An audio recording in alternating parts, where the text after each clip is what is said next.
I lived here as a child, and I suppose that's where my love of wildlife started, and then my parents immigrated to Australia.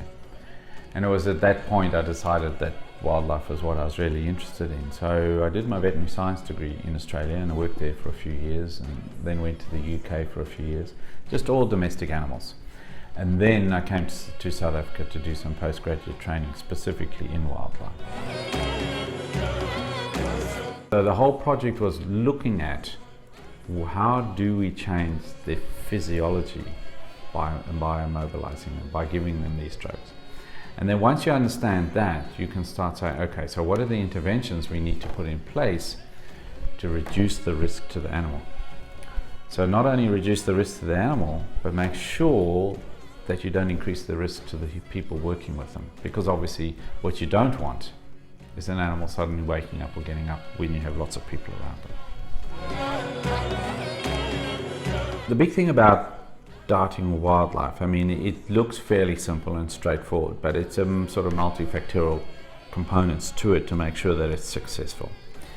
So the first thing, one, you need a drug that you can get into a dart.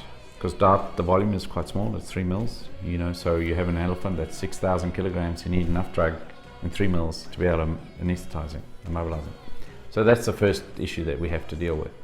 The second thing is that you have to be very careful about how you manage that animal in terms of limiting the risks to him.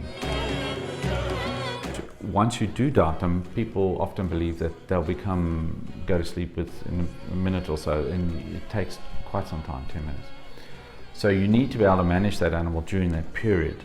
And by that I mean you need to keep him in a place where he's going to be safe. He's not going to get himself into trouble, like falling into a river or over a cliff. And so that's why the helicopter becomes such a critical component of what we do. One is it helps us find the animals, two, it allows us to deliver the dart, and two, it allows us then to manage the animal during that period from darting to when it becomes asleep. You need the helicopter then for the dart delivery. So you need very good helicopters, and you need exceptional pilots, because not only do they need to get you to the animal without hitting the trees and so forth, they also need to understand the behavior of the animal, how the animal is going to behave during the darting period, and then how it's going to behave once the drugs start taking effect, because that obviously alters how they behave.